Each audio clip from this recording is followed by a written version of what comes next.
It's the weekly show about Pro AV with the hottest news in the AV industry. It's rAVe TV. Give it up for Steph and Gary. Steph and Gary. Hey, good morning, everyone. This is Gary K. and Steph Beckett. You almost said my name, but then you did it. Sometimes I do, sometimes I don't. Yeah. It's cold in the studio today. I thought it was actually I should say I thought it was cold in the studio today, but then I realized this is a fashion statement that I just, it is. Yeah. Sometimes I like a little hat in the winter. I think it's fun. I think it's fashionable. It's very quirky. Barbara Streisand like, I would say. But people under the age of 40 have no idea what I just said. But that's no, I think that in a lot of ways I give Barbara Streisand. So thank you. I appreciate you for noticing that. So, octave, sing. Not today. Maybe next Too early week in the morning. Yeah, you'll have to tune in next week for rAVe TV if you want me to sing. That's crazy. So I'm on hotel Wi-Fi, so who knows how that's gonna handle. I'm traveling for business. Yes. But Steph is in the studio, and we have a special guest today. We're actually going to get a chance to see a sneak peek of the new Crestron Experience Center in New York City because our guest Brad Hensey is actually there. Yeah, I'm excited to see that. But we obviously have some news first, right, Steph? we do. So first of all, very luckily, Bob Snyder wrote this up for me the other day because when I clocked in 9 a.m.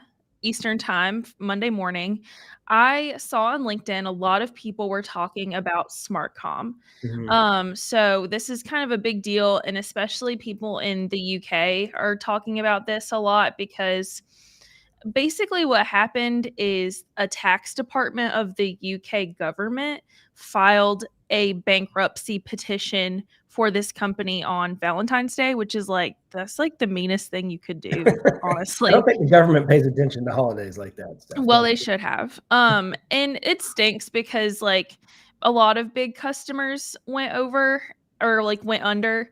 And so SmartCom then just had a lot of debts. And that just became another domino in a big row of financial trouble. So they apparently did ask. Or what happened?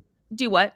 Did they declare bankruptcy or what happened? I think it's the government made them declare it in a way. I don't know. Feel free to correct me if I'm wrong because UK government's a little different. But basically, they even asked the government if they could have some more time to catch up on financials so that they could pay taxes and be more prepared. But the revenue and customs side of the UK government said no, no, we're shutting you down.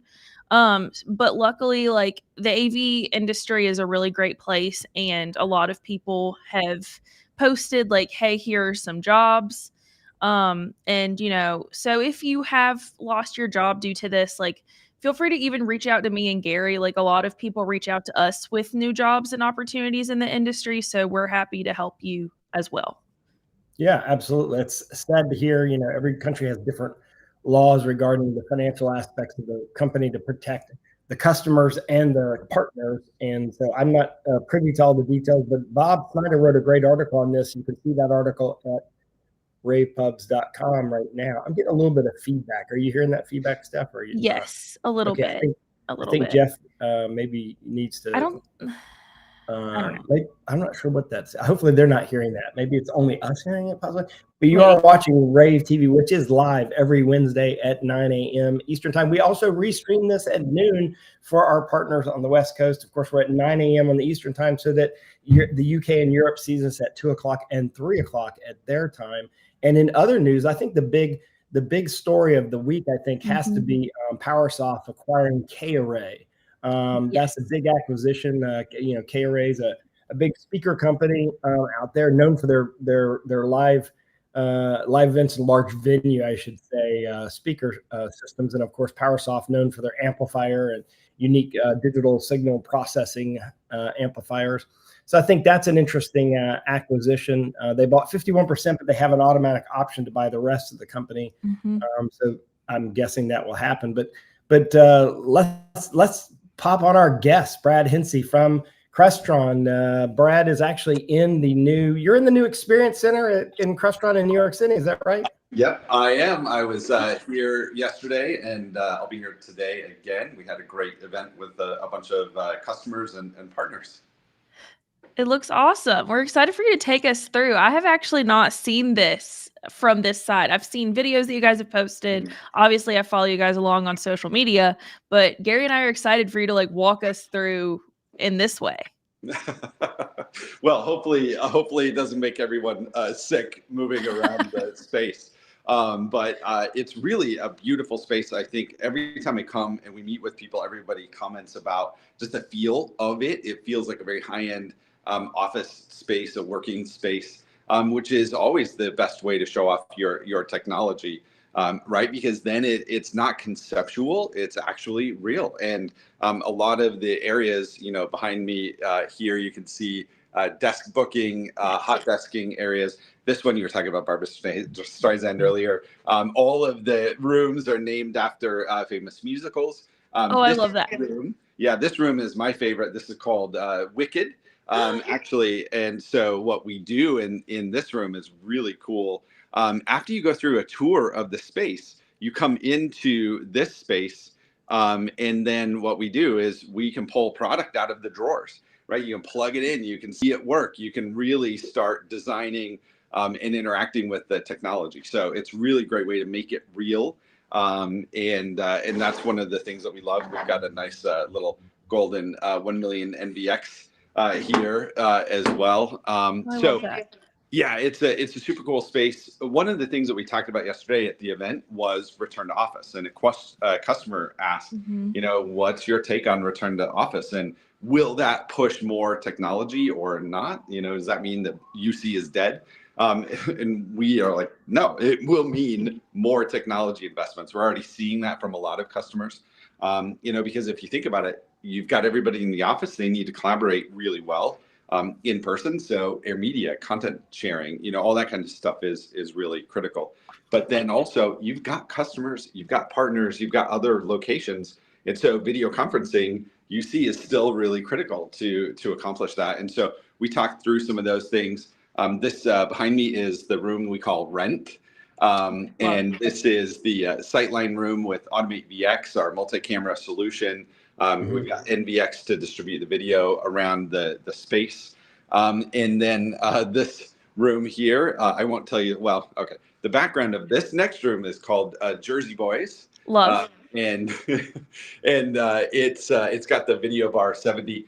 It's named the Jersey Boys because Dan Feldstein and I did a tour of this place while it was under construction. We gave a few notes on what we wanted changed in this room. Right. And so in honor of us changing up the plans, saying we have to put a BB70 in here, they named it Jersey Boys. The Jersey Boys, because the Jersey Boys changed the plan.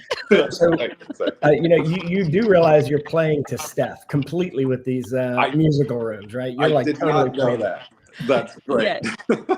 I was a big musical person in my as prime everyone days. can see, Brad is he's doing this on his phone in our production platform, and of course, business Wi-Fi being as it is, sometimes it's lagging a little bit, but you sound great, and we're getting at least 15 to 20 frames per second most of the time, sometimes 30 and 60 frames a second. But I have a question. I appreciate your take on the return to office, because the truth of the matter is, the big companies that have a lot of benefits and a lot of pull from the top down can basically mandate return to office. And of course, it remains to be seen if that actually happens at the level that they want. I saw Jamie Dimon today, as you probably saw, Brad, say, look, if you don't want to come back to our office, we don't want you to work here, right? I mean, they're the largest financial firm in the world, but not everybody can do that. So we're going to be in a hybrid environment. Where do you see sort of all this kind of playing out, and what technologies do you think people need to prioritize right now in design? If you're an engineer or you're an integrator, or if you're an end user, what do you need to sort of what's your hot list? Well, what we're hearing from other people, other customers, other industry analysts is certainly the return to office mandates are going to increase, right? I think particularly as the economy continues to struggle with the, we're feeling a bit of chaos right now. And of course, that will, I think, push more towards organizations trying to get people in, be efficient, be really focused so that they can go and win in this kind of an economic environment. So that's certainly what we're hearing to enable that. Some of the core solutions that we hear about, of course, is content distribution, right? And getting content around the space. The flexibility to take a town hall from the canteen and distribute it around the facility is one of those big examples. Obviously, UC is still very important in each of the rooms. Only 10% of the rooms have cameras. You're going to be connecting with people remote, so you need to be able to support that. But then things like I mentioned, Air Media, so you can share content in those meeting rooms. And then lastly, making sure that the space is very simple to use. Right, anyone can walk into a space and just hit one button and have that meeting room work for them. Those are the priorities that we're hearing from a lot of customers, and that's what we're advising them, right? And the best thing is when they make investments along those lines, it certainly sets them up for the future. Even as they evolve their return to office and work from home policies, they have the right technology and infrastructure to support whatever those policies might look like. Oh, Gary, you're muted. I was trying to do something nice by muting myself for the noise that was in the background. But you brought this up, so I'm going to ask you the question. The simplification of the room through the control system. At what point do you think we'll have that where it recognizes you and sets up the room based on the way that you want it? Because you do have the ability to put cameras in the room, and it can recognize you, or maybe even recognize your voice and set up the room that way. Yeah, I think that it's not that far away, really. The question will be, who stores those biometrics, who does that analysis and processing. But I think that all of the core technological components exist, right? We'll have a camera in the room, we'll have a microphone in the room, right? Those two things will certainly always be true. An interface to be able to interact with it. And then as you integrate further with services like Copilot, like Zoom AI, those capabilities become more and more approachable. And so it really, I don't believe is that far out that you could integrate some of those features into those kinds of solutions. So one last question for you, Brad. When we're looking ahead, how do you see workplace technology, like the things that you've shown me and Gary kind of walking through today? How do you see this evolving to fit the needs of businesses that are navigating this kind of shift back to the office? Well, I think that those evolutions, back to the point I just made about what will always be true, it will always be true they need a camera. It will always be true they need speakers, a microphone, and a way to control it. Those we know will continually be true. But we also know that software will continue to make those products even better.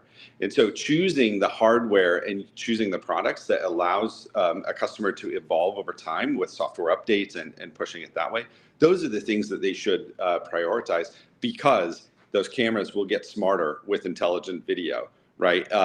Those audio products will get better with intelligent audio for noise suppression, for speaker recognition, all of those capabilities. So we will continue to see the application of AI to make those solutions easier to deploy, and then really, really easy for the end users to walk in and use, and then do really cool things like speaker framing and presenter tracking, those kinds of capabilities as well. Awesome. This has been an awesome opportunity. We don't get a chance to do this live, especially very often, and also to see your facility there. Congratulations on it. Enjoy your trip there. And of course, I'm guessing, Brad, can your partners book the space and kind of go whenever they want to show their customers, or how does that work? Yep, that's right. They can book the space. If you're a customer, you want to come see it. If you're an integrator, you want to come see it, just reach out to us. You can sign up on the website or reach out to any of your Crestron rep. Also, we're hosting industry groups, right? If they just need a space in the city to meet, we're happy to accommodate. So reach out to us, and we're happy to help. Perfect. Well, appreciate it. And congratulations on the Best of ISE award. I don't even know if you know this, but we gave you a Best of ISE award, at least one. Two of them. Two of them. Yeah. Congratulations on that. You can see those Best of ISE. Thank you, Brad. You can see our Best of ISE awards at ravepubs.com.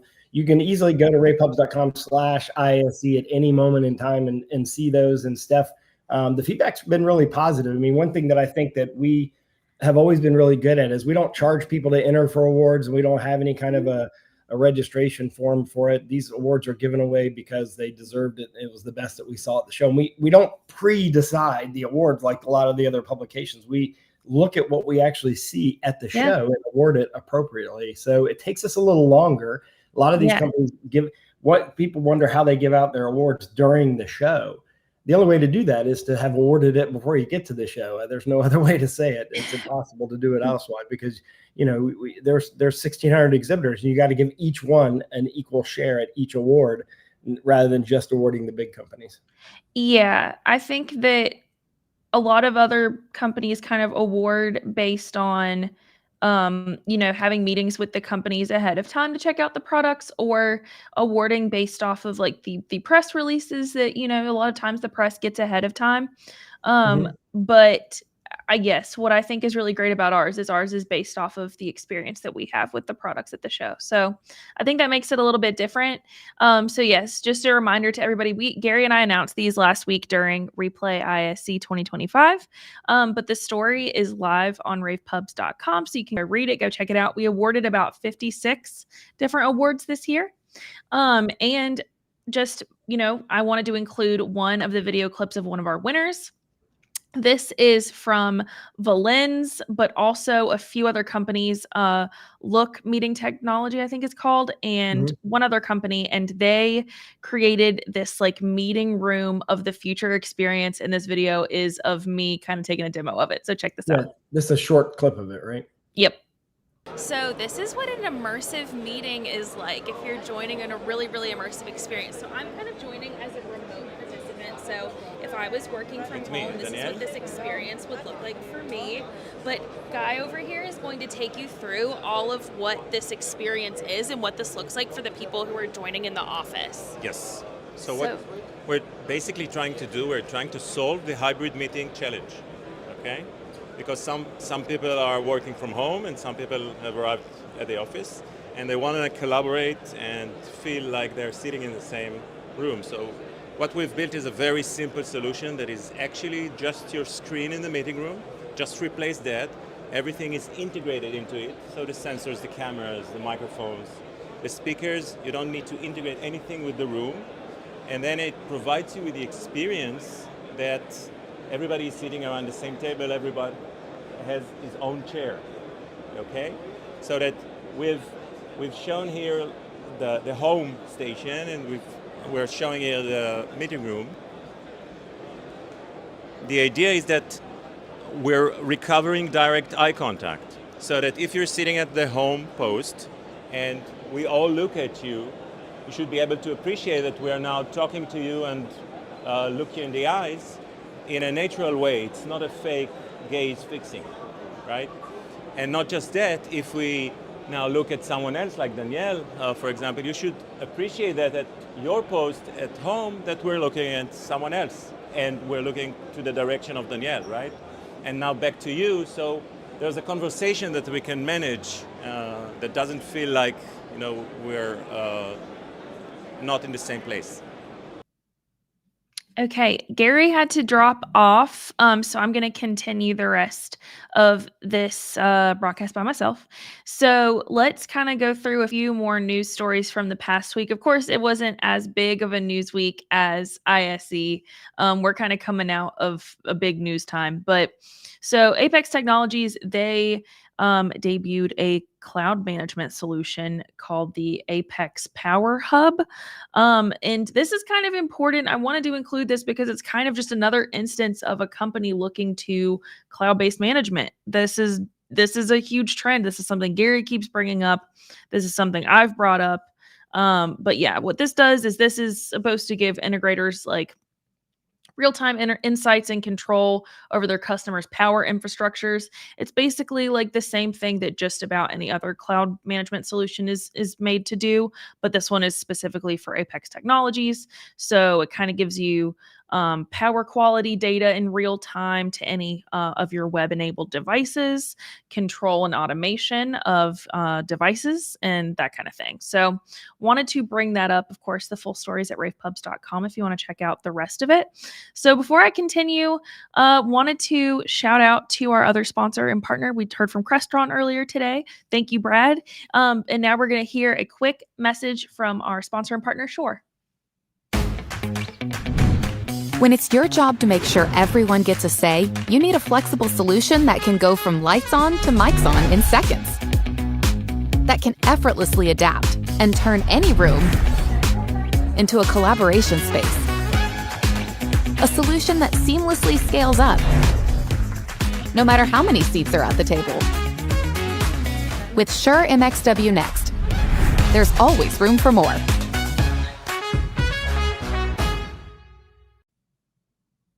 Okay, so next story. This one is from Jabra, and this is about its free firmware update to the Panicast 50 VBS. And there's also a permanent bring your own device mode now. So what this is kind of aiming to do is kind of give those IT admins and facility managers some more deployment options, some more flexibility.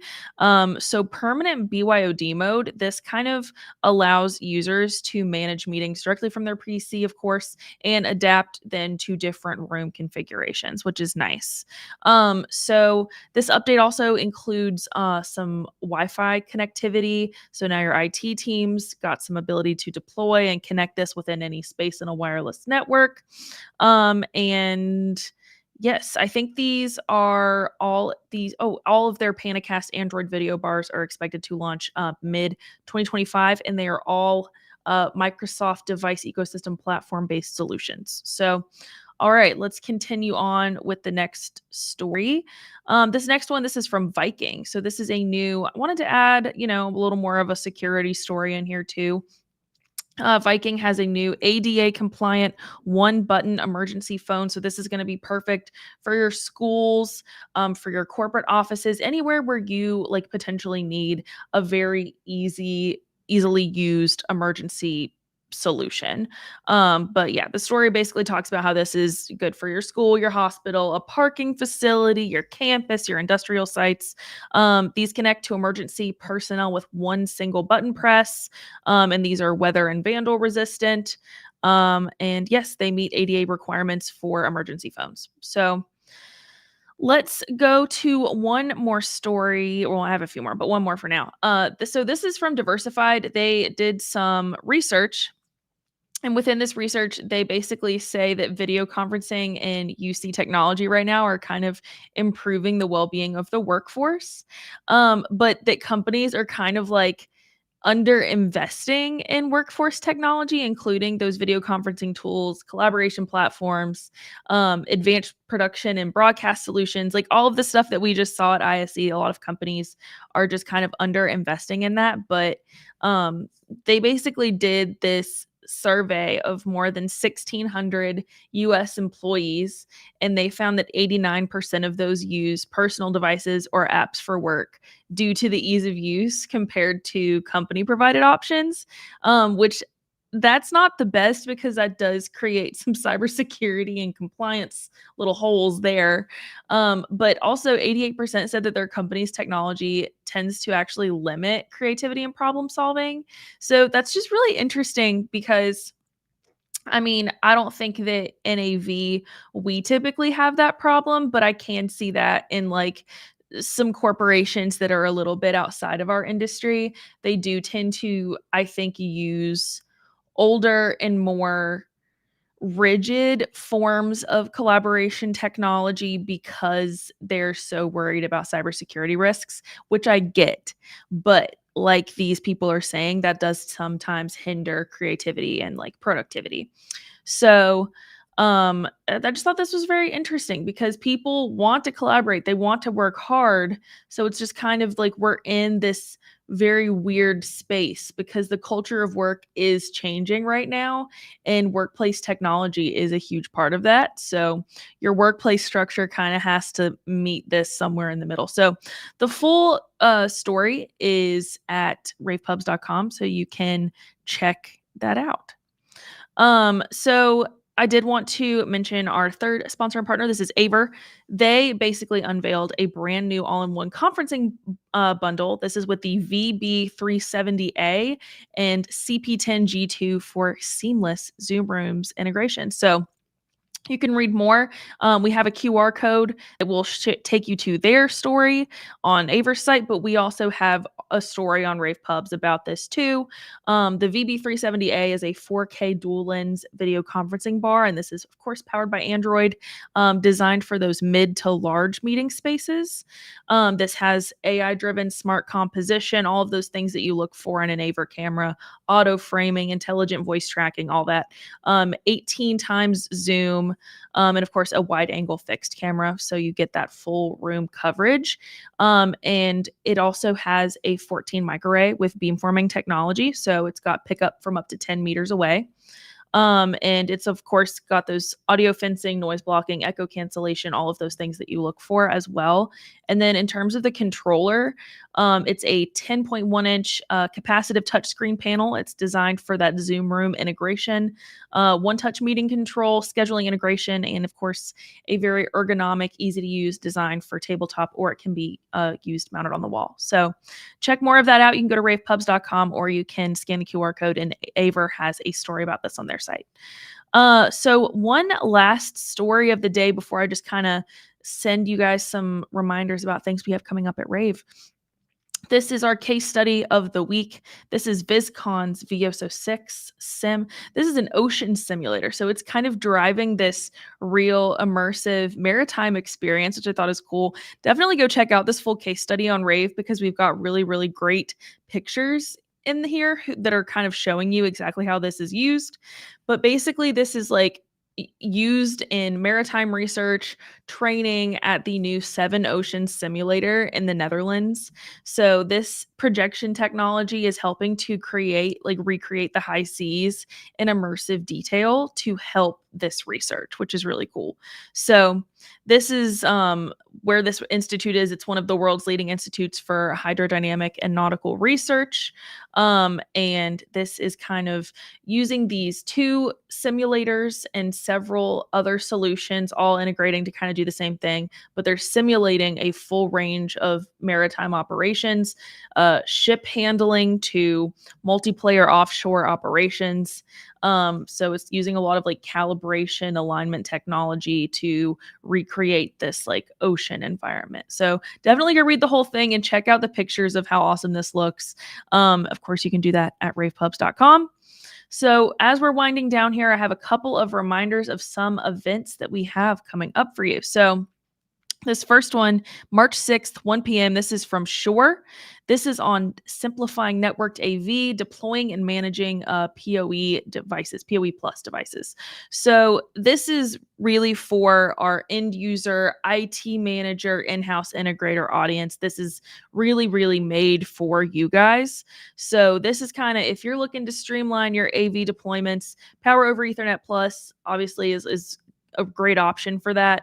It's going to simplify your power and data delivery over a single cable. But there are also key considerations, network bandwidth, power limitations. So we're going to kind of talk about this and explore potential challenges, show how Shure's Microflex Advanced Array microphones leverage this for integration and top tier performance. So you can go ahead and save your spot. Again, that is March 6th at 1 p.m. Eastern. You can save your spot at launchlavench.com. Another one we have coming up, this is with WallSmart. This is going to be March 17th at 2 p.m. Eastern. This is innovations in flush mounting, helping to redefine your space through smart home design. So another thing that is evolving, we talked about meeting room technology. Another one is smart home technology. This is very clearly evolving. And flush mounting is playing a big part in creating those seamless, very connected living spaces. So as the demand for concealed solutions like in-wall Wi-Fi access points and things, that's kind of growing, design and functionality are kind of coming together in new ways. So in this Launch and Learn, we're going to talk about latest advancements in flush mounting, innovative enclosures for better performance, practical solutions for installers, designers, homeowners, all of you. So don't miss this conversation. Again, you can go and reserve reserve your spot. Go ahead and put it on your calendar. Do that at lavnch.com. So I think that is about all from me. Oh, I don't know if we ever switched to the Walmart graphic. Jeff, could you please put the Walmart graphic up? That was the Shore one. Do we have that one? Okay, well, I guess you'll just have to take my word for it. So please scan the QR code, and we will see you next week. Thank you guys for joining me, and Gary will be here again for the full time next week. He was just traveling this week, so he had to go. But thanks, and we will see you next time. Bye.